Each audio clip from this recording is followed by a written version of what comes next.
अब हम हरियंक डायनेस्टी के बारे में पढ़ेंगे जो 543 से 412 तक चली। हम 1500 से 600 तक तो पहुँच ही गए हैं। अब हम आगे का पढ़ेंगे 544 BC से 412 BC। बिम्बिसारा 544 to 492। ठीक है, ही was the founder.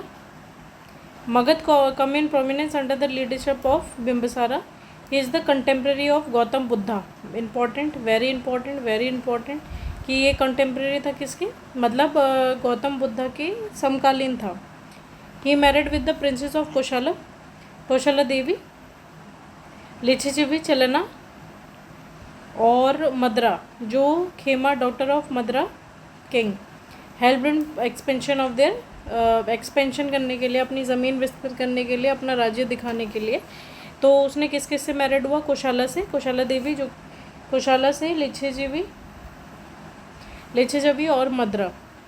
He gained a part of Kashi in the dowry of his marriage with the sister of Krishna Prasenajit of Kosala. King Prasenajit जो था वो कोशला के राजा थे। उनकी सिस्टर से शादी करने के लिए उनको एज अ डाउरी जो है वो काशी गिफ्ट की गई थी। इन्होंने अंग को जीता। इन्होंने रॉयल फिजिशियन जीविका को भेजा था Ujjain. When the Avanti king Pradyota suffered थे किससे, जॉन्डिस से। Known as Seniya, he was the first Indian king who had a regular in the standing army. अभी हमने जब आर्यंस के बारे में पढ़ा और लेटर वैदिक पीरियड में पढ़ा कि इनके पास कोई स्टैंडिंग आर्मी तो थी नहीं। तो Bimbisara is the first king to have the regular and the standing army. He build the city of new Rajgriha. इसने सिटी बनाई जिसका नाम था राजगृह। अजात शत्रु इनका बेटा, अजात शत्रु 492 से 460 BC तक। बिम्बिसारा जो था वो अपने बच्चे से सक्सीड किया। अजात शत्रु ने अपने बाप को ही पिता को किल्ड किया था और सीज किया था थ्रोन को। अजात शत्रु ने एक बहुत एग्रेसिव पॉलिसी चला रखी थी, मतलब उसको कुछ नहीं दिखता था क्योंकि उसने कंप्लीट कंट्रोल किया काशी पे। उसने ये भी नहीं देखा कि ये मैटरनल प्रॉपर्टी है, उसका दादा नाना एक तरह से लगा तो उसकी भी प्रॉपर्टी को उसने ले लिया। बाजी को भी टारगेट किया और उसको भी ले लिया।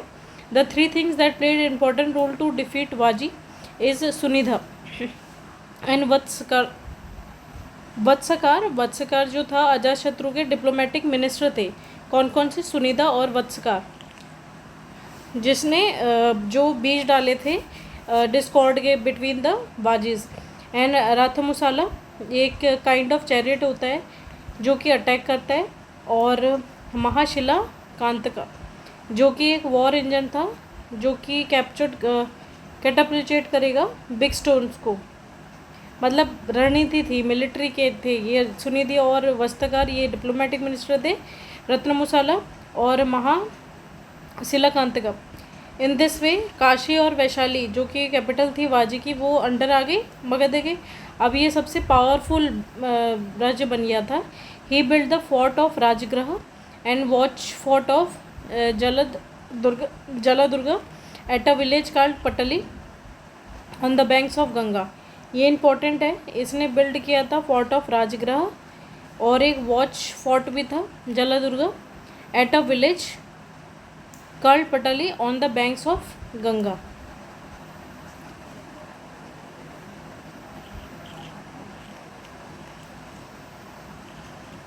अब है उदयन 460 से 440 BC। उदयन जो है वो इसका ही सन था अजातशत्रु का। इसने फाउंडेशन रखी थी पाटलिपुत्र की, कैपिटल बनाया था और इसने जो कैपिटल थी राजगृह उसको ट्रांसफ़र किया था पाटलिपुत्र पे। उदयन जो था वो सक्सीड हुआ अनुरुद्धा, मुंदा, नागदशका एंड उसके बाद कोई ऐसा राजा आया नहीं। उसके बाद जो नेक्स्ट पीढ़ी शुरू हुई, डायनेस्टी शुरू हुई वो थी शिशुंगा डायनेस्टी जो 412 से 344 BC पे थी। 412 से शिशुंगा शिशुंगा जो था उसका जो पहला था वो था नागदशका। नागदशका तो इधर था, जो लास्ट था बिंबिसारा की डायनेस्टी का, हरियंग वंश का लास्ट था नाग दशक। नाग दशक जो था वो बिल्कुल कैपेबल नहीं था रूल करने के लिए। So the people got disgusted and elected Shishunaga as the king, the minister of the last king. जो मोस्ट इम्पॉर्टेंट अचीवमेंट थी शिशुंगा की, जो डिस्ट्रक्शन किया उसने प्रद्योत्तर डायनेस्टी अपने थी। आप देखेंगे कि बिंबिसारा ने इधर एक जीविका भेजा था कि उनकी तबीयत ख़राब थी तो उसके लिए भेजा, मतलब रिश्ते अच्छे थे। लेकिन शिशुंगा जो था उसने सबसे पहले डिस्ट्रक्शन किसका किया? अवंती का किया। इसकी वजह से this brought to an end of 100-year-old rivalry between the Magadha and the Avanti. From that Avanti became a part of Magadha rule. तो अवंती कब आया मगध के अंदर? Under the rule of Shishunaga dynasty. ठीक है। अब शिशुंगा जो था वो सक्सीड हुआ काला अशोक से। काला अशोक से हुआ। His reign is important because he convened the second Buddhist council in Vaishali.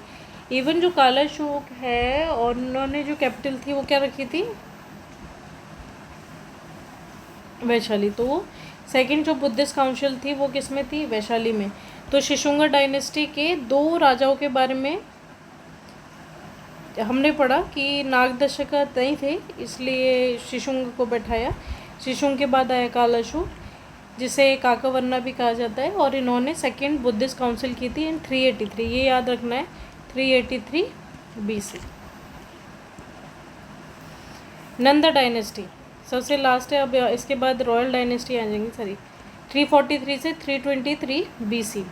जो शिशुंगा डायनेस्टी है वो ओवरथ्रोन हुई महापद्मा ने, जिसने नए लाइन बनाई। महापद्मा इज नोन एज सर्वक सर्वत्र शत्रनातक, मतलब अपरूटर ऑफ द ऑल क्षत्रिय, और Ugrasena owner of the huge army. तो उग्रसेना एंड सर्वत्र का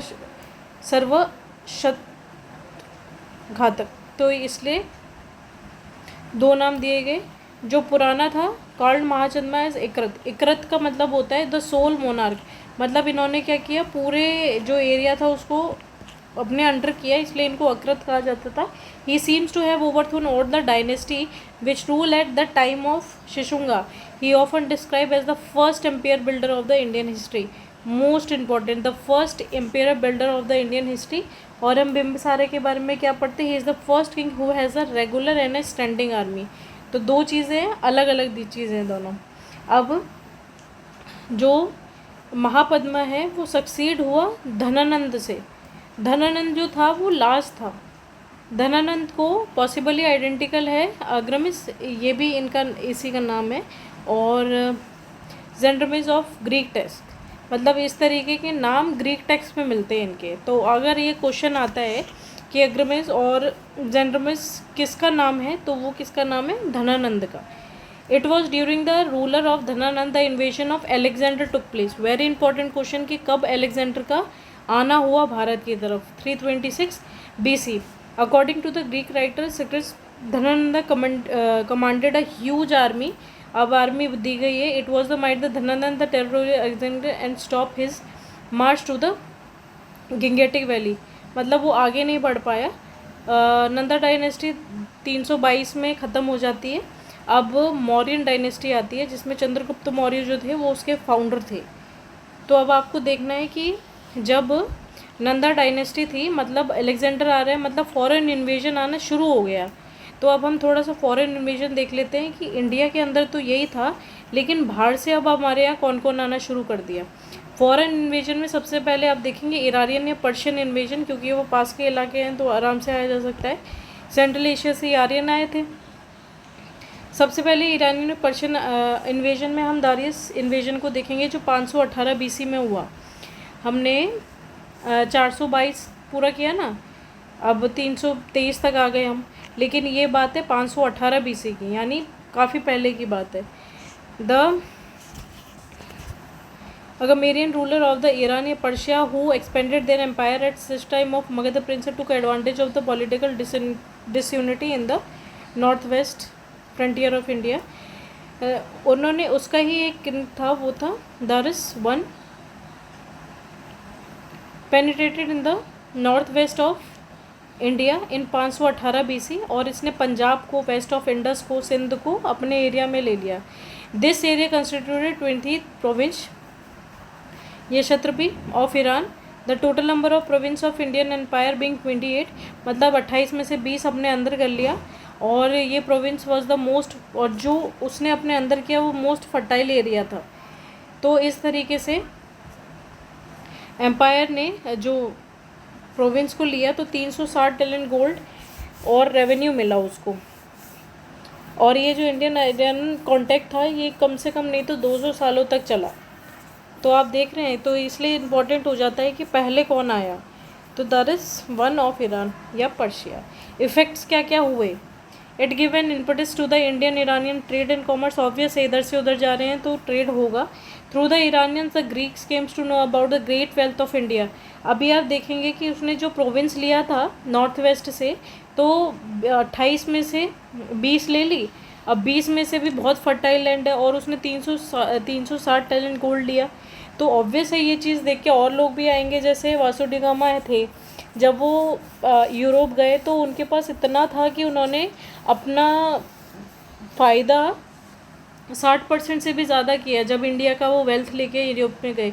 इसकी वजह से और लोग अट्रैक्ट हुए ना इंडिया की तरफ। सेम चीज़ है कि जब वो गए तो ग्रीक्स भी इनकी तरफ अट्रैक्ट होने लगे कि आखिर ये है क्या।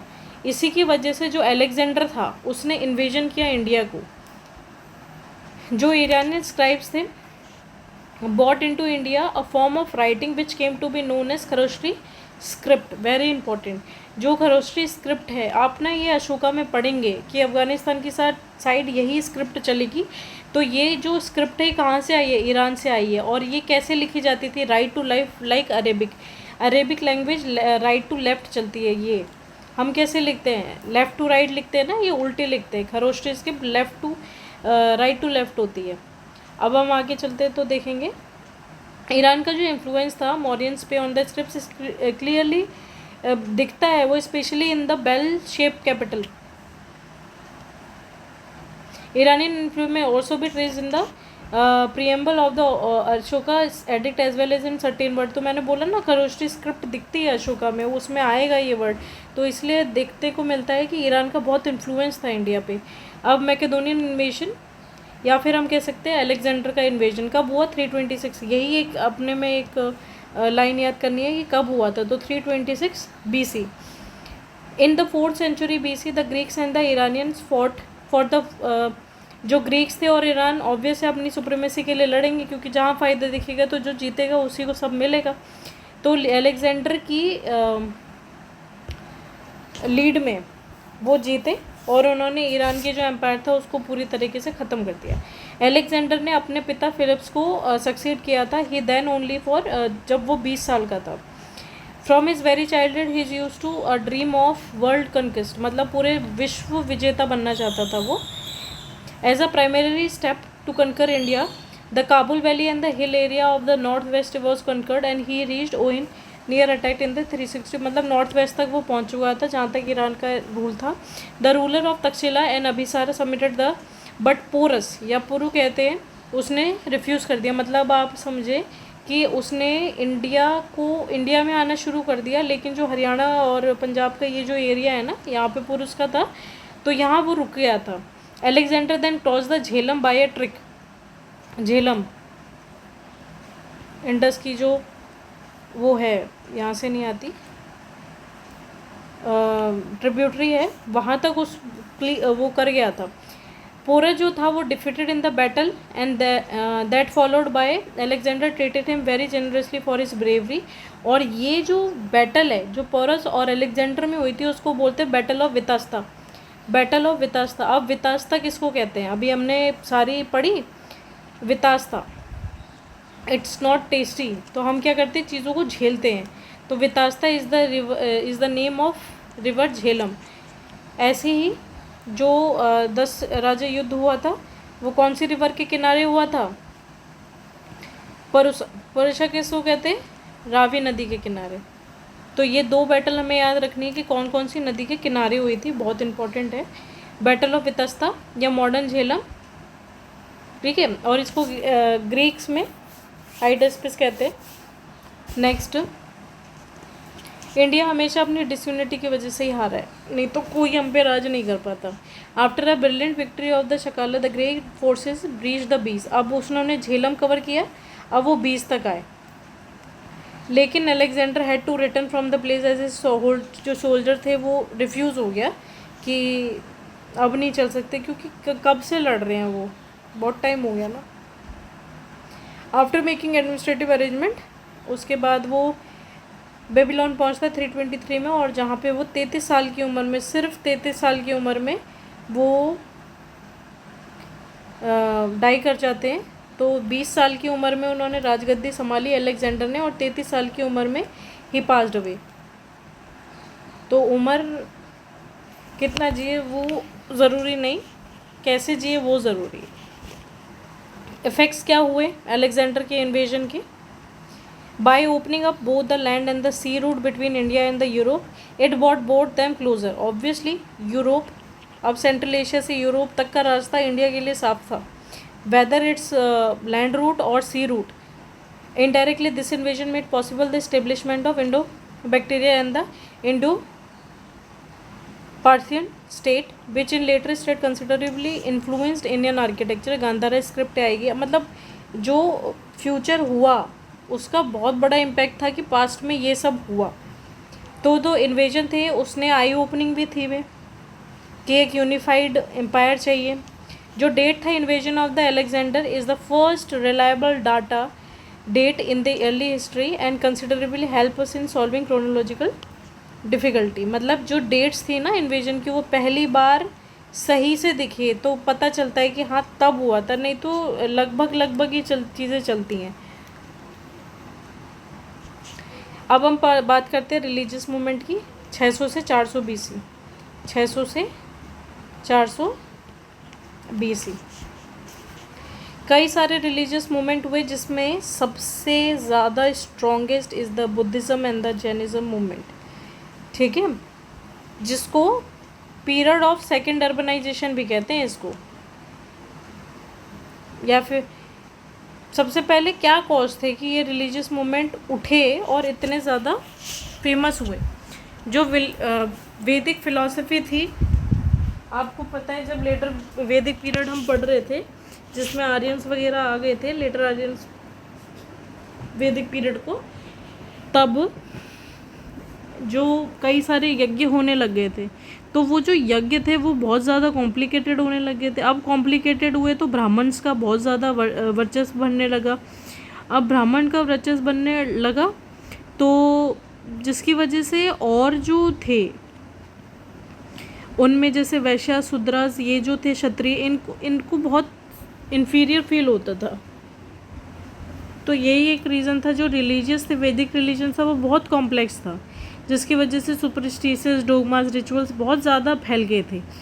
सुप्रीमेसी होने लग गई थी ब्राह्मण्स की, जिसकी वजह से क्षत्रिय जो थे रिएक्ट कर रहे थे, क्योंकि वो भी इक्वली इम्पॉर्टेंट है लेकिन उनको इम्पोर्टेंस मिल नहीं रही। अब introduction of the new agriculture economy, इसका क्या मतलब है न्यू एग्रीकल्चर इकोनॉमी का? इसका मतलब है कि वैश्यास जो मेनली ये मर्चेंट वगैरह होते थे ना, उनका भी ट्रेड और ये सब बढ़ने लग गया था। तो उनके पास मनी थी लेकिन पावर नहीं आ रही थी, उनको भी पावर चाहिए। The desire of the Vaishyas to improve their social position, increase their economic position due to the growth of trade. Trade बढ़ा, इकोनॉमी बढ़ रही है, लेकिन सोसाइटी में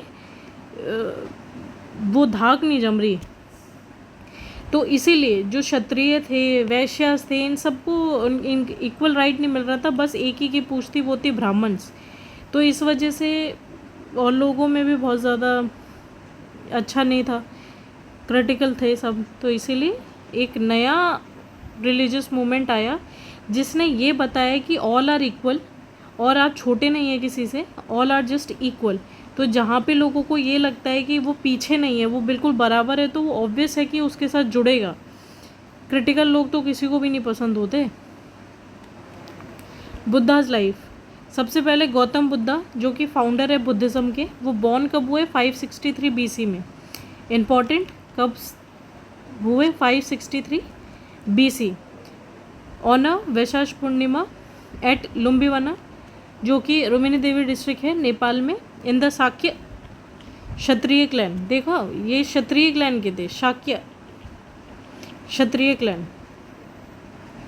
इनके जो फादर थे शुद्धोधना, वो एक रिपब्लिकन किंग थे, कहाँ के? कपिलवस्तु के। और जो इनकी माँ थी वो थी महामाया, जो कि प्रिंसेस थी कोलिया रिपब्लिक की। मतलब रिपब्लिक की थे दोनों के दोनों, शुद्धोधना और Mahamaya. After his mother early death, जब उनकी माँ की डेथ हो गई तब इनको जो स्टेप मदर ने पाला, या इनकी आंट है महा प्रजापति गौतमी। आगे आप पढ़ेंगे, she is the first women जिन्होंने बुद्धिज़्म को फॉलो किया। तो महाप्रजापति गौतमी इनकी स्टेप मदर थी। इनके फादर जो है, हिज फादर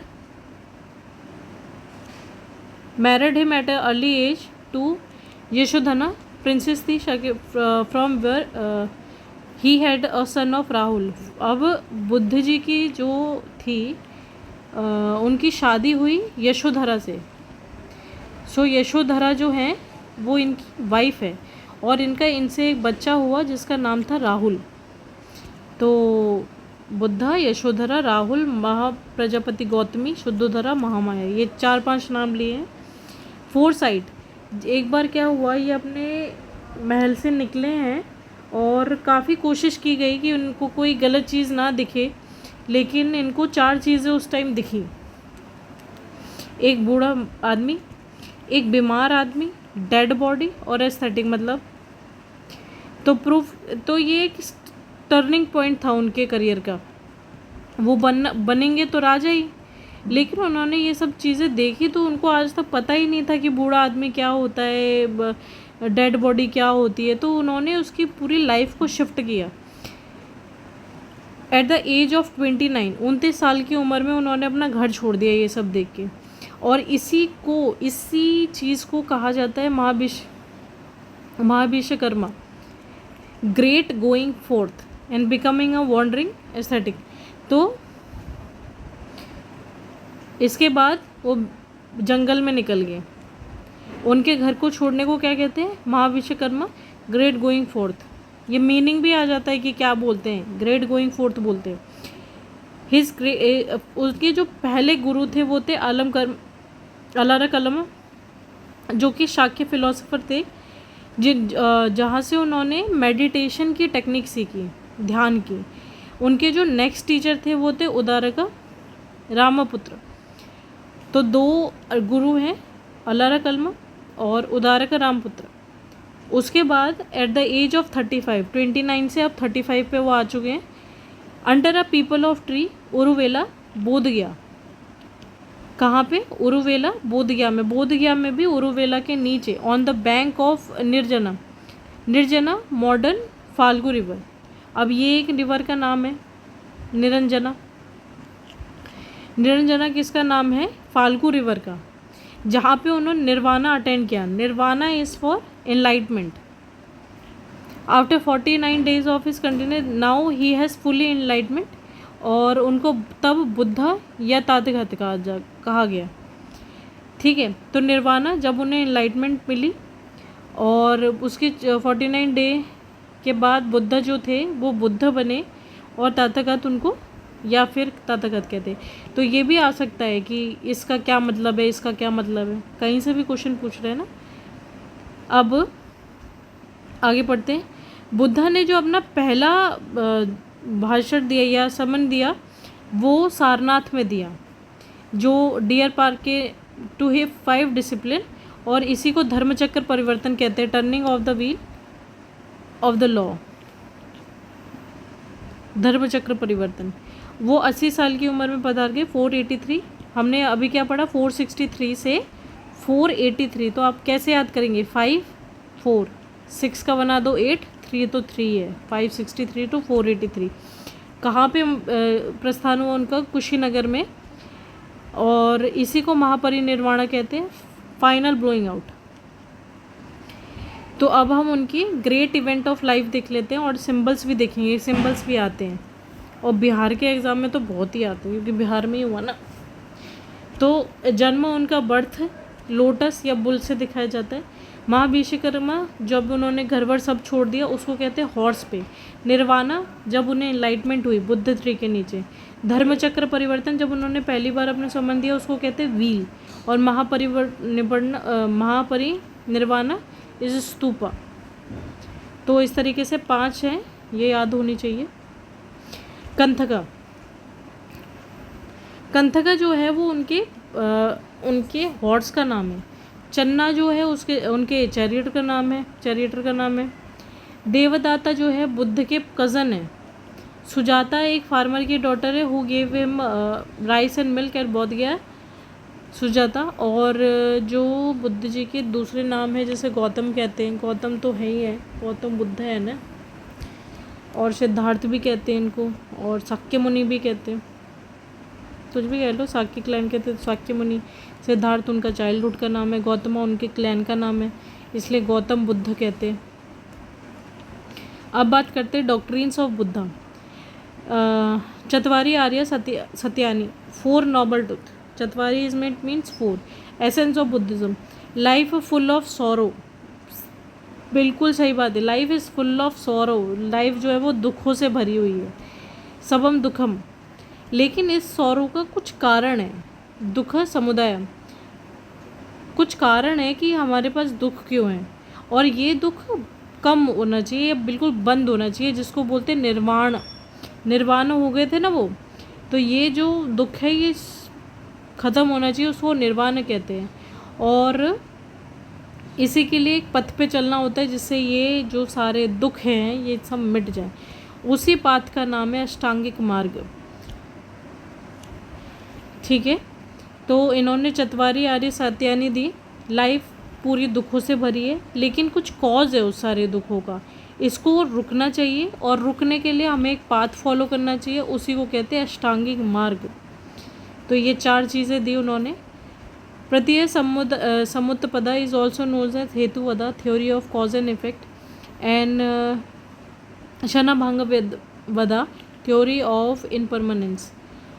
डिजायर, तो Pratyaya Samutpada, Hetuvada, theory of cause and effect, किसी चीज़ का कॉज है तो उसका इफेक्ट भी आएगा।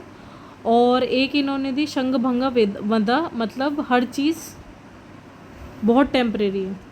डिज़ायर जो है,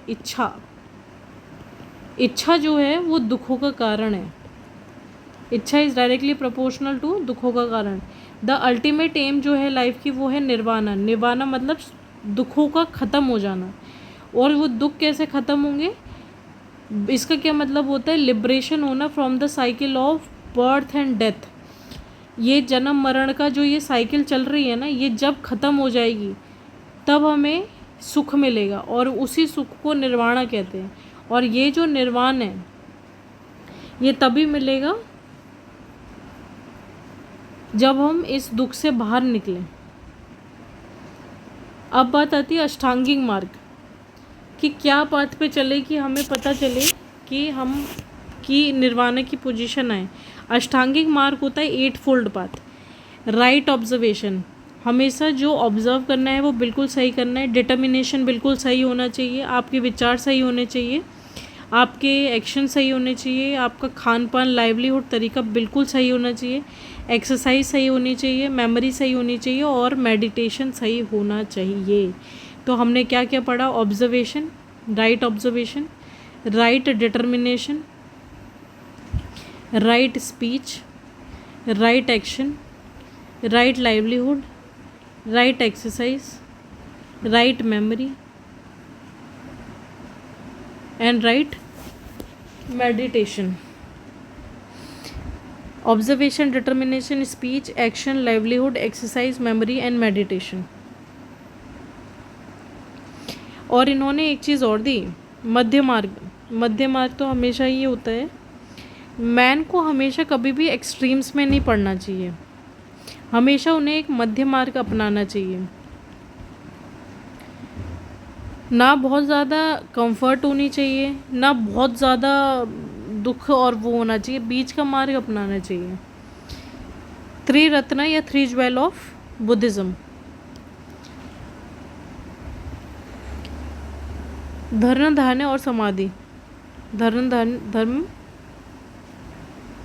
बुद्धा द एनलाइटमेंट, धर्म इज द डॉक्ट्रिन एंड संघ इज द कम्यून। मतलब BDS, ये 3 डॉक्ट्रिन है, ज्वेल हैं बुद्धिज़्म के।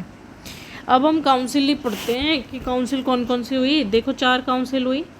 पहली हुई first Buddhist council, second, third and then fourth. सबसे पहली हुई 483 में। अब आप मुझे ये बताओ उनके कब, जब वो जिंदा थे, जब वो पधारे नहीं थे, तब वो कोई काउंसिल हुई? उनकी डेट ऑफ बर्थ मानी जाती है 463 से 483। तो जब वो पधार गए उसके बाद ही ये सारी काउंसिल हुई हैं, ये भी याद रखना है। पहली जो बुद्धिस्ट काउंसिल थी वो सतपर्णी केव में हुई, राजगृह में। और इसके पैटर्न कौन थे? इसके चेयरमैन थे महाकश्यप। और किसने की थी, किसके उसमें? अजातशत्रु, आर्यन डायनेस्टी में। सेकंड जो थी वो 383 में हुई है। 100 कितना? 383। तो 00 और 100 साल बाद कहाँ पे हुई? वैशाली में। वैशाली में किसके चेयरमैन कौन थे? सबकामी। और किसके लीड में हुई? कालाशुका। अभी हमने पढ़ा था कालाशुका, जिसके में पहली बार जो था इन्वेजन होना शुरू हो गया था। Kalashoka. The monk of the Vaishali wanted some change in the rites. क्यों हुई? मतलब हमें ये भी तो देखना है कि रिजल्ट क्या क्या निकला। तो पहले का क्या रिजल्ट था? शुत्त पिता का और विनय पिता का बाय आनंद एंड उपाली। तो जो शुत्त पिता का है, पिता का is just like a book जो चीज़ें दिखाएं, तो ये आनंद ने लिखी थी। और विनय पिता का जो है वो किसने लिखी थी? उपाली ने। V is for you and SA ऐसे याद है, सुट्टा मारने से आनंद मिलता है, ऐसा कुछ करके याद कर सकते हैं। Sutta is for Ananda and Vinaya is for Upali. तो इस तरीके से अब हम आगे बढ़ेंगे। सेकंड जो बुद्धिस्ट काउंसिल हुई वो 383 में हुई, उसके 100 साल बाद हुई। सबकामी थे, कालाशोक के लीडरशिप में हुई। जो मॉन्क्स थे वैशाली में वो कुछ चेंजेस चाहते थे और इसमें स्कीम्स तो थे, वो सतावीर वदा और महासंघिका में बदल गए। अब थर्ड बुद्धिस्ट काउंसिल हुई है 250। अब देखो 383 और 250, तो 133 साल बाद हुई। फिर तो ये 100 साल बाद, ये 133 साल बाद। इसमें किस में हुआ? ये पाटलिपुत्र में हुई। मोगलीपुत्र सिद्धिसा अशोका की लीडरशिप में। कंपाइलेशन हुआ अभिधम्मा, क्योंकि धम्मा ही धम्मा था अशोका में। तो अभिधम्मा पिता का decision to send missionaries to the various part of the world. Fourth जो हुई वो 58 AD में हुई। ये तो बहुत ही बड़ा है। देखो 250 से BC से पहले तो 0 BC तक जाएगा, तो 250 तो यही हो गए। अब 250 से फिर आगे जब जाएगा तो 98 AD, तो लगभग 100 साल यहाँ लगा लो, तो 100 और 350 साल बाद फिर कश्मीर में हुई। कश्मीर में हुई किसकी चेयरमैनशिप में? वासुमित्रा। और इसके एक वाइस चेयरमैन भी थे, अश्वघोषा। वासुमित्रा, अश्वघोषा, वासुमित्र और अश्वघोषा। और इसके जो मतलब कनिष्का के उसमें हुई। अब इसमें क्या क्या हो? कंपाइलेशन ऑफ महाभिषिका शास्त्र, संस्कृत कमेंट ऑन द त्रिपिटकास और the division of the Buddha in the Hinayana and the Mahayana. तो 2 चीज़ें हुई। कंपाइलेशन जो भी महासंघिका और ये सब थे, इनका संस्कृत में अनुवाद हुआ। और जो डिवीजन था बुद्धिस्ट का, हीनयान और महायान में डिवीजन हो गया बुद्धिज्म का। तो 483, 383, 250, 98 महाकश्यप, सबकामी, मोगपुत्तिसा और Vasumitra and अश्वघोषा। Ajatashatru, Kala Ashoka, Ashoka Kanishka, Pitaka, Sutta Pitaka and Ananda Sutta Pitaka Ananda and Vinaya is Upali. Then next is some changes, Satvadhan and Mahasanghika, compilation of the Abhidhamma Pitaka. और इसमें महासंघिका अनुवाद हुआ संस्कृत में। And the division of Mahasanghika and Hinayana and Mahayana. अब बुद्धिस्ट लिटरेचर देख लेते हैं। बुद्धिस्ट की जो लिटरेचर है वो मेनली पाली लैंग्वेज में है। आप दो लैंग्वेज से देखेंगे अभी, पाली और प्राकृत। जो पाली लैंग्वेज है वो मेनली बुद्धिस्ट लिटरेचर की लैंग्वेज है, पाली में। अब जो त्रिपिटकास है कौन कौन सी थी? सुत्ता, विनय, अभिधम्मा। अभिधम्मा अशोक के टाइम में, ये दोनों अजातशत्रु के टाइम में। तो त्रिपिटका जो थे वो pitaka literally means basket, and it was so because the original text was written on the palm leaf and kept in the basket. मतलब जो भी, जैसे ये पत्तों पे लिख दिया मैंने जो भी उनके विचार थे बुद्धिस्ट के, और एक बास्केट थी उसके अंदर ला के रख दिया। तो ये जो बास्केट होती थी ना, इसको पिटका कहते थे। इस तरीके से होता था पहले, तो कुछ ऐसा बुक नहीं होती थी ना। तो original text was written on the palm leaf and kept in the basket. तो सुत्ता पिटका जो था उसमें बुद्धास की सेइंग थी कि बुद्ध जी तो थे, वो क्या कहते थे पहले तो, अभी हमने ऊपर भी पढ़ा कि श्रुति और स्मृति होती थी पहले, तो ऐसा लिखना तो कुछ नहीं होता था, पर अब लिखाई शुरू हो गई। तो जो उन्होंने बोला था उसको लिखना शुरू कर दिया। तो बुद्धा जो बोलते थे उसको कहते थे सुत्ता पिटका। जो विनय होता था वो था मोनेस्टिक कोड कि क्या होना चाहिए क्या नहीं होना चाहिए। और अभिधम्मा जो था वो रिलीजियस डिस्कोर्सेस थे बुद्धा के। तो अभिधम्मा ऐसे याद कर सकते, धम्मा इज़ फॉर धर्म, धर्म जो है यानी religious discourses of the Buddha. Vinay monastic order, और सुत्ता इज़ फॉर सुनना, तो सेइंग करके याद कर सकते हैं। ये हो गया। अब अभिधम्मा में कई सारी चीज़ों से मिलके बना है अभिधम्मा, जैसे दीघ निकाया, मध्यम निकाया, संयुक्त निकाया, अगुंतर निकाया। अगुंतर निकाया ही जब था जिसमें महाजनपद की हमें के बारे में पता चलता है। कुदक शुद्ध का निकाया। तो इस तरीके से कई सारे निकाया हैं जो कि अभिधम्मा पिटका में हैं, जिसकी वजह से वो अभिधम्मा पिटका है। जैसे एक बुक है उसमें 10 चैप्टर है, वो मिल के बुक बनती है, इसी तरीके से अभिधम्मा इन सब निकायों से मिल के बनता है। तो इसमें दीघ निकाया, मध्यम निकाया, संयुक्त निकाया, अगुंतर निकाया, ऐसे मिलिंद पनाह। ये जो क्वेश्चन थे मिलिंद के, वेरी इंपॉर्टेंट, ये बहुत बार क्वेश्चन आता है। ये डायलॉग थे मिलिंद, जो कि मिनियंडर है, इंडो ग्रीक जो रूलर है मिनियंडर, और एक बुद्धिस्ट सेंट के बारे में जो भी उनके बीच में बात हुई थी वो इसमें है। मतलब मिनियंडर ने क्वेश्चन किया और उसको बुद्धिज़्म में कन्वर्ट कर दिया। दीपवंसा एंड महावंसा, ये ग्रेट क्रॉनिक्स हैं श्रीलंका की। अब संस्कृत टेक्स्ट देख लेते हैं, ये तो पाली लैंग्वेज के हो गए। अब संस्कृत में कौन कौन से टेक्स्ट मिलते हैं हमें बुद्धिज़्म पे? तो जैसे बुद्ध चरित्र मिलती है, सौदेंद्र, सूरत लंकार, सारिपुत्र करना, वज्र सूची। ये किसने लिखी है? अश्वघोष ने। ये आपको राइटर तो याद करने पड़ जाएंगे। अश्वघोष ने कौन कौन सी लिखी है? बुद्ध चरित्र, सुंदेंद्र, सूत्रलंकार, सौरिपुत्र करना और वज्र सूची। महाविभाषा वासुमित्र, विशुद्धि मार्ग,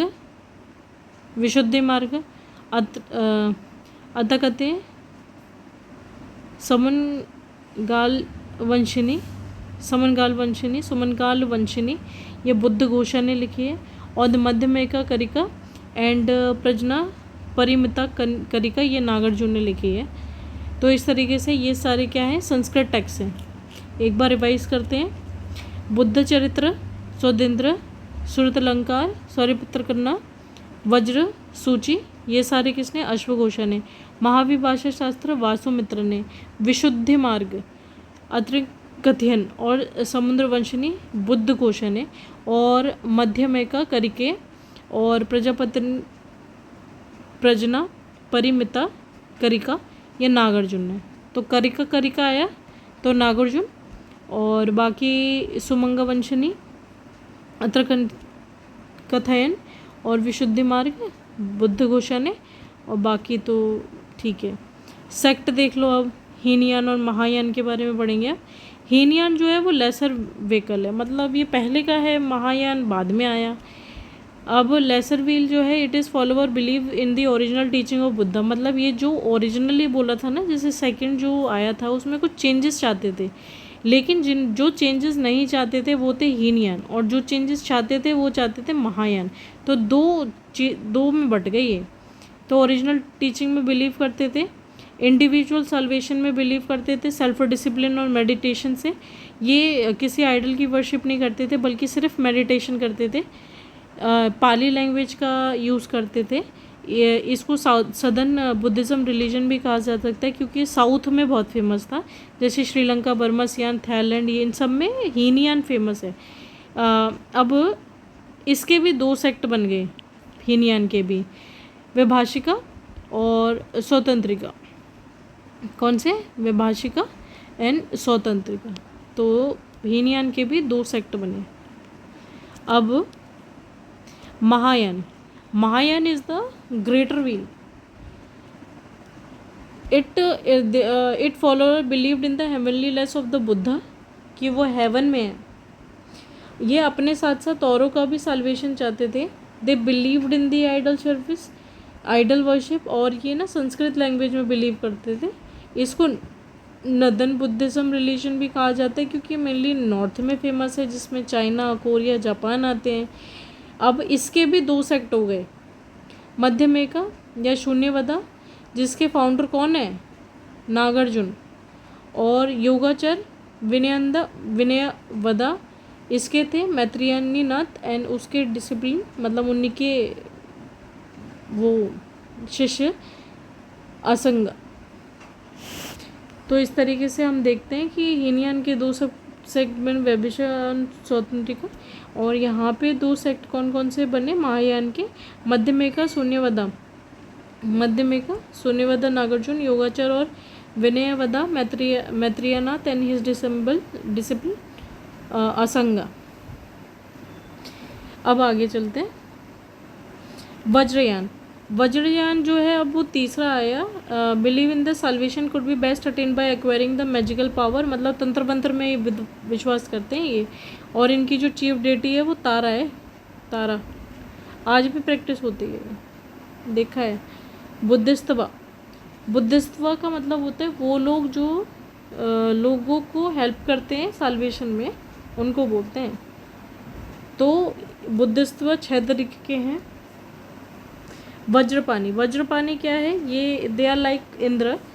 ही hold a thunderbolt in his hand and it is, ख़त्म करते हैं ये ईविल्स गॉड्स, इनको पापों को ख़त्म करते हैं। वज्रपानी वज्र से काट देते हैं।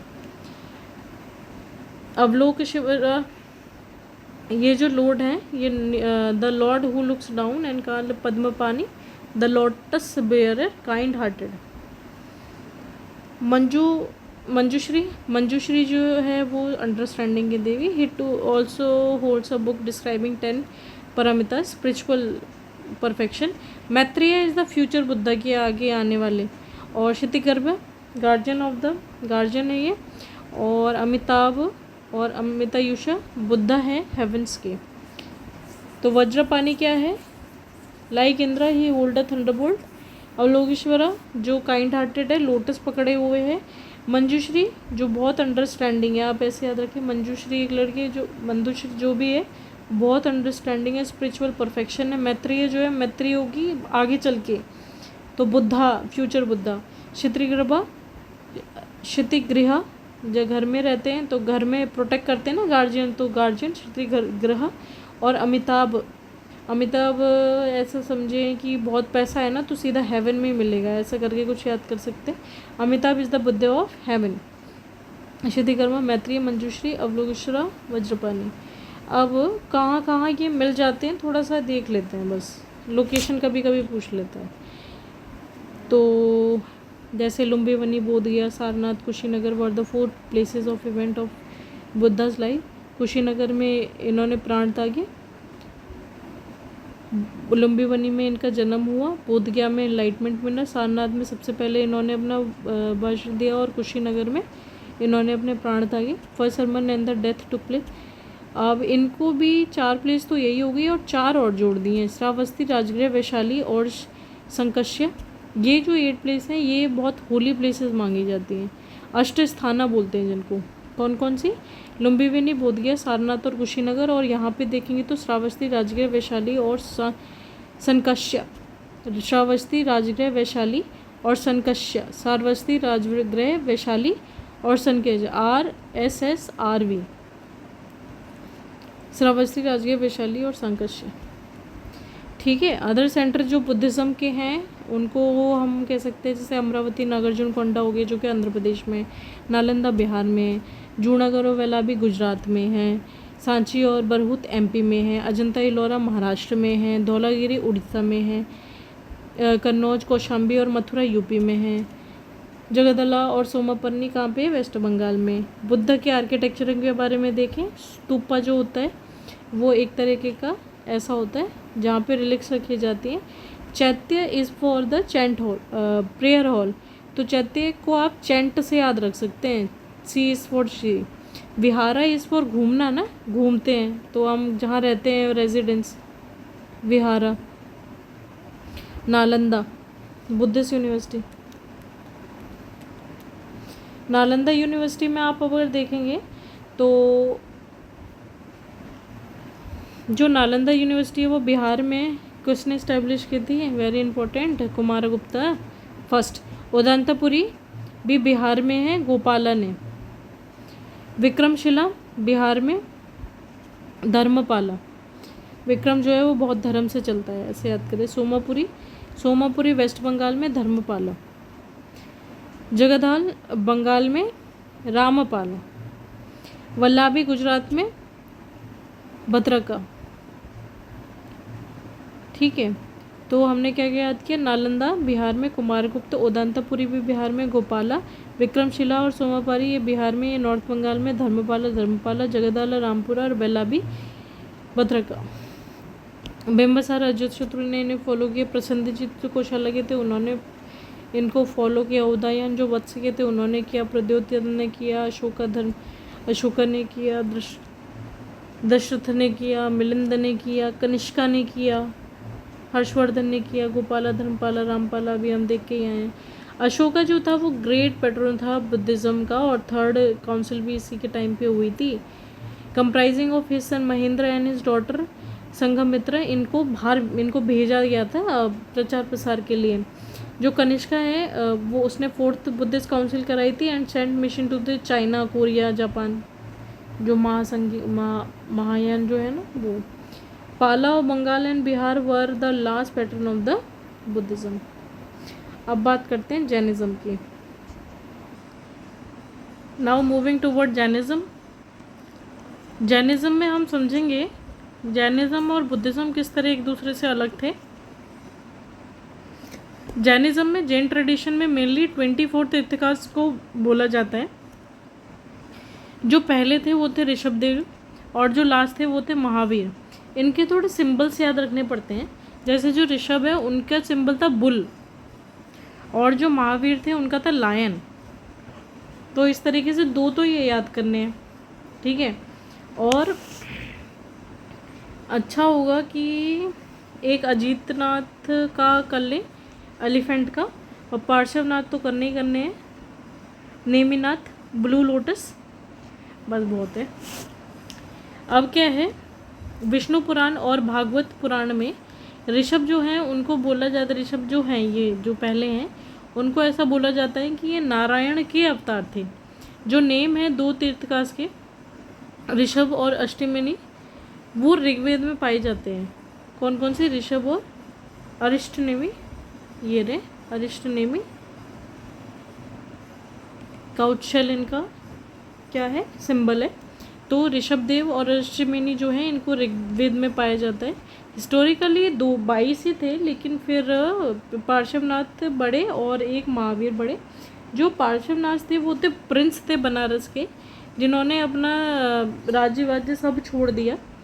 और ये सामेट शिखर जो कि पार्श्वनाथ हिल है जो झारखंड में आप देखेंगे, वहाँ जाके गिरिध में, झारखंड में इन्होंने उनका शरीर त्यागा। जो 4 मेन टीचिंग है जो पार्श्वनाथ जी ने दी थी वो थी अहिंसा, सत्य, असत्य, अपरिग्रह, मतलब नॉन इंजरी, अहिंसा, सत्य मतलब सच बोलना है, असत्य मतलब चोरी नहीं करनी, अपारिग्रह मतलब कुछ भी पोजेस नहीं करना, अपने पास नहीं रखना। महावीर जो थे उन्होंने एक नई चीज़ ऐड कर दी, ब्रह्मचर्य, मतलब ब्रह्मचर्य उन्होंने ऐड कर दिया। तो हमने क्या क्या पढ़ा कि जो जैनिज़्म है उसमें जो मेनली 24 तीर्थंकर हैं। पहले थे ऋषभदेव जी जो बुल हैं, बुल है इनका सिंबल। विष्णु पुराण और भागवत पुराण में इनको नारायण का अवतार माना गया है। दूसरे है अजितनाथ जिनका सिंबल है एलिफेंट। 21 है नेमिनाथ जिनका सिंबल है ब्लू लोटस। अरिष्टमेनी इज काउचन, पार्श्वनाथ इज सर्पेंट और Mahavir is lion. Is lion नहीं, मतलब इनके सिंबल हैं ये।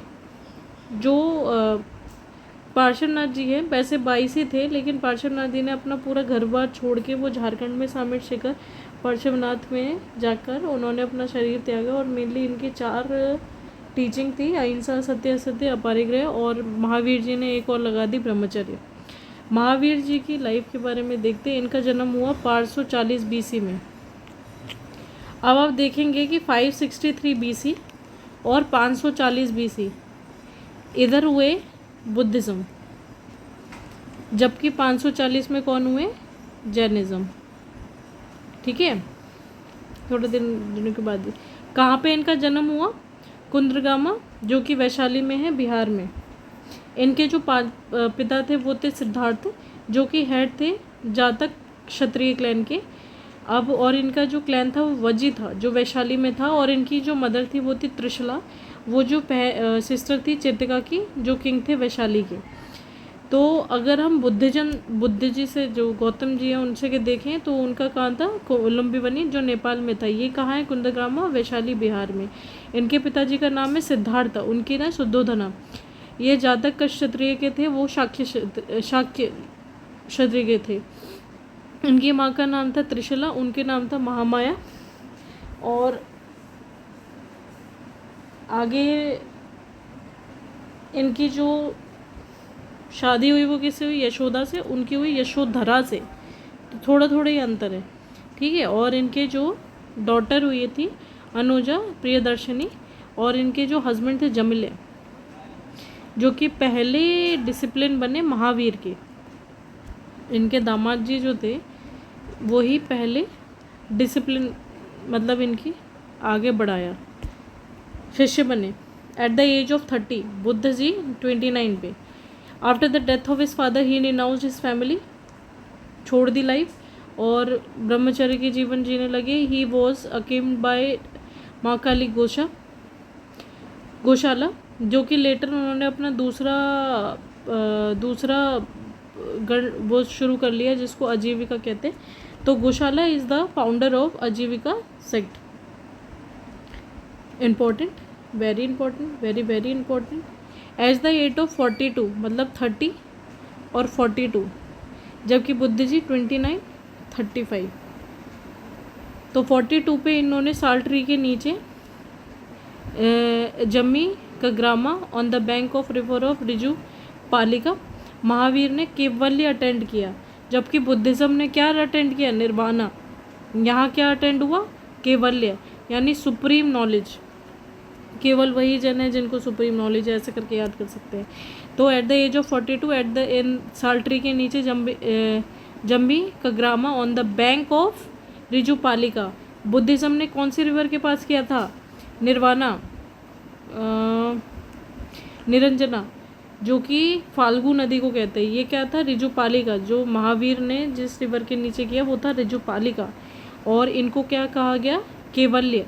केवल्य मतलब केवल इन्हीं को सुप्रीम नॉलेज है, तो केवल्य। उन्होंने क्या किया, निर्वाणा। तो इस तरीके से कंपैरिजन के साथ पढ़ेंगे तो इंटरेस्टिंग भी लगता है और कॉन्सेप्ट भी क्लियर हो जाते हैं। अब इनको आगे केवलिन यानी परफेक्ट लर्न, केवल्य हो गए, अब केवलिन यानी परफेक्ट लर्न, या फिर जिना या जितेंद्र यानी जिसने अपनी सारे सेंसेस को कंट्रोल कर रहा हो। निग्रंथ यानी free of all bonds. Arhant यानी ब्लेस्ड वन। महावीर यानी ब्रेव। और इन्हीं के फॉलोअर्स को जैन कहा जाने लगा। तो इनके कई सारे नाम हैं, हम देखते हैं। केवल्य मतलब सुप्रीम नॉलेज, केवलिन मतलब परफेक्टली लर्न। जिन्ना और जितेंद्र मतलब जिसने अपनी सेंसेस को कंट्रोल कर लिया हो। निर्ग्रंथ मतलब सारी बाधाओं से, सारे बॉन्ड से दूर। अरहंत यानी ब्लेस्ड वन। महावीर यानी ब्रेव, और इनके फॉलोअर्स को जैन कहा जाने लगा। इनका जो पहला इन्होंने सरमन दिया वो कहाँ दिया, पावा में, जबकि उन्होंने कहाँ दिया था, सारनाथ में। इनके 11 डिसिप्लिन थे, उन्हीं को गंधारस कहते हैं, और इन्होंने ही बाद में जाके जैन संघ का स्थापना की। इनकी एज 72 में 468 में ये पास्ड हो गए पावापुरी में। देख रहे हो आप, यहाँ पे पावा पहला दिया, यहाँ पे पावापुरी में ये चले गए, नियर बिहार शरीफ, बिहार में।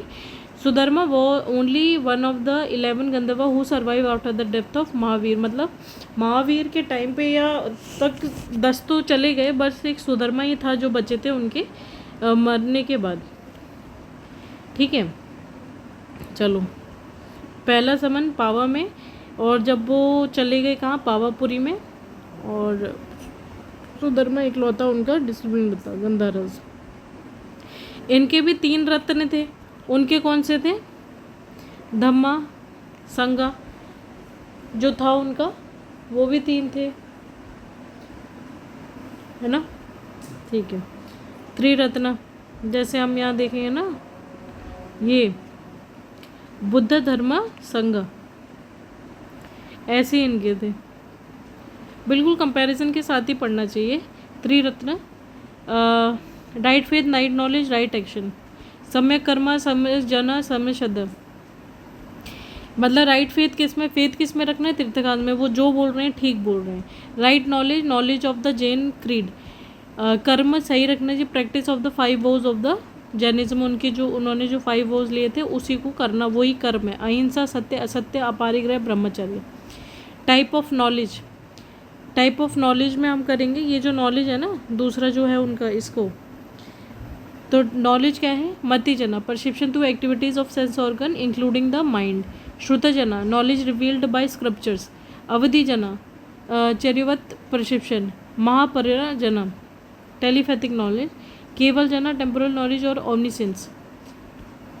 स्यादवदा, the theory of may be. Syadvada का मतलब होता है कि कोई भी चीज़, all are judgments are necessarily relative होते हैं, कंडीशनल होते हैं और लिमिटेड होते हैं। स्यादवदा के हिसाब से 7 मोड ऑफ प्रोडक्शन है, प्रेडिक्शन है। सप्त भंगी न्यायवाद आर पॉसिबल। एब्सोल्यूट और एग्जैक्टली क्या हुआ, क्या सही, क्या गलत, ये हम नहीं बता पाते, इसी को अनेकवाद वदा कहते हैं। The theory of plurality of multi side, मतलब एक ही चीज़ को कई तरीके से लोग देखते हैं, तो मल्टी परसेप्शन है ना, अनेकवाद वदा इसी को बोलते हैं। तो नॉलेज कितने तरीके की होगी, 5। मति जना, श्रुत जना, अवधि jnana, Keval jnana, Mahaparyaya, Mahaparyaya. The principle of Jainism as preached by Mahavir. इन्होंने वेदास को बिल्कुल नकार दिया, ये गॉड में, एग्जिस्टेंस में बिलीव नहीं करते थे, ये सिर्फ अपने कर्म में भी बिलीव करते थे, और नॉलेज की सोल आगे बढ़ती है इस पे विश्वास करते थे, और ये समानता पे बहुत विश्वास रखते थे। इनकी 2 काउंसिल हुई थी। पहली हुई 300 BC में पाटलिपुत्र में, स्थूलभद्र के चेयरमैनशिप में चंद्रगुप्त मौर्य, जिसमें 12 अंगों का कंपाइलेशन हुआ 300 BC। तो आप देखेंगे कि इनकी डेथ हुई है 460 में ना, 460 में ही तो हुई है, 468 में, 468 में। और ये कब है, 300, मतलब इनके जाने के बाद ही हुई है ना। तो 300 BC पाटलिपुत्र में स्थूलभद्र चंद्रगुप्त, और 12 अंगों की हुई 512 में वल्लभी में Devdhari. Final compilation of the 12 Anga and 12 Upanga, final compilation. Jain literature देख लेते हैं। श्वेतांबर्स ने लिखी थी प्राकृत में, अर्धमगधी प्राकृत में, और इसको 12 अंग, 12 उपअंग, 10 परिक्रमा, 6 छंद सूत्र और 4 मूल सूत्र और सूत्र ग्रंथास में बांटा गया है। श्वेतांबर जो थे उन्होंने जो लिखी थी प्राकृत में मगधी प्राकृत में, इसी को कई सारे भागों में बांटा गया है। 12 अंग, 12 उपअंग, 10 परिक्रमास, 6 छंदोग्य, 4 मूल सूत्र, 2 सूत्र ग्रंथ, 14 पूर्व या परवास, 12 अंग या ओल्डेज जो थे ये पार्ट है। पर्व या 14 Parvas, it is the part of 12 Anga and the oldest text of Mahavir preaching. Beside this important Jain text जैसे कल्पसूत्र, कल्पसूत्र किसने लिखी? भद्रबाहु ने। भद्रबाहु चरित्र, भद्रबाहु ने, अब भद्रबाहु का ही चरित्र आ गया। परिष्ट परवान वो लिखी हेमचंद्र ने। परिष्ट परवान, बस इतना याद रखें, हेमचंद्र ने। सेक्ट ऑफ जैनिज्म, 298 में क्या हुआ? बहुत फेमाइन आ गई, तो क्या हुआ, ये बिहार से साउथ की तरफ चले गए कुछ लोग ना। जो साउथ की तरफ गए उन्हें श्रवण बेलगोला में और अलॉन्ग विद द भद्रबाहु, मतलब श्रवण बेलगोला में जाके रह गए। किसकी लीडरशिप में? भद्रबाहु और चंद्रगुप्त मौर्य उधर साउथ की साइड में चले गए थे। ये 12 साल बाद जब वापस आए तो the leader of the group which stayed back at mother was Sthulabhadra. When the Jain जो भद्रबाहु और अदर थे, जब वो रिटर्न हुए साउथ से, they held the complete neutrality. They की essential part of the teaching Mahavira, while the monks in the Magan began to put on white clothes. These rose to the Shwetambars and Digambars, और श्वेतांबर जो थे those who put on white clothes, ये थे स्थूलभद्र, और दिगंबर्स थे भद्रबाहु। तो समझे नहीं? मतलब दो थे, श्वेतांबर्स और दिगंबर्स। जो दिगंबर्स थे ये साउथ में जाके रहने लग गए, और ये थे जो नॉर्थ से। फेमाइन आई जिसकी वजह से ये साउथ में मूव ऑन करे, और चंद्रगुप्त मौर्य दिगंबर्स थे। तब जब ये 12 साल बाद आते हैं तो ये देखते हैं कि जो भी जैनिज्म थे इन्होंने वाइट कपड़े अपने ऊपर लगा लिए हैं। तो इन्होंने बोला कि न्यूडी बिल्कुल नॉन पोजिशन एक चीज़ है ना इनकी, उसमें अपरिग्रह। तो इन्होंने बोला कि कुछ भी नहीं होना चाहिए शरीर पे। लेकिन श्वेतांबर जो थे उन्होंने बोला कि सफ़ेद कपड़े होना ज़रूरी है। तो इस तरीके से 2 सेक्ट हो गए। तो श्वेतांबर जो थे वो स्थूलभद्र की लीडरशिप में बने, और जो दिगंबर्स थे वो भद्रबाहु की लीडरशिप में बने। एग्जाम्पल अगर आप देखेंगे ना जैन आर्किटेक्चर के, केव्स वगैरह, हाथी गुम्पा, बादी गुम्पा, उदयगिरी, कांधेरी, कारावेला में पाए जाते हैं। दिलवारा टेम्पल राजस्थान का बहुत फेमस है। टेम्पल गिरनार का, और पल्लीताना, गिरनार और पल्लीताना का है जैन में। टेम्पल्स पावापुरी और राजगृह बिहार में। स्टैचू ऑफ गोमेतेश्वर और बाहुबली श्रवण बेलगोला। रॉयल पेट्रोल जिनने इनको फॉलो किया, Nanda, Bimbisara, Achyut, Udayan, Chandragupta Maurya, Bindusar Sampati, Pradyot, Udayan, Kharavela king, very important. Kharavela तो बहुत ही इंपॉर्टेंट है। आगे साउथ इंडिया में गंगा, क्योंकि ये दिगंबर साउथ में भी गए थे ना, तो गंगा डायनेस्टी, कदम डायनेस्टी, अमोघ वर्षा, राष्ट्रकूट के डायनेस्टी के थे अमोघ वर्षा। और सिद्धार्थ जैन सिंह, कुमारपाला चालुक्य के सिद्धार्थ और कुमारपाला जो लास्ट ग्रेट पैट्रन थे जैनिज्म के। तो लास्ट तो ये याद रखना ही चाहिए, तो इस तरीके से आप ये याद रख लें। अब हमारा शुरू होगा मौर्यंस।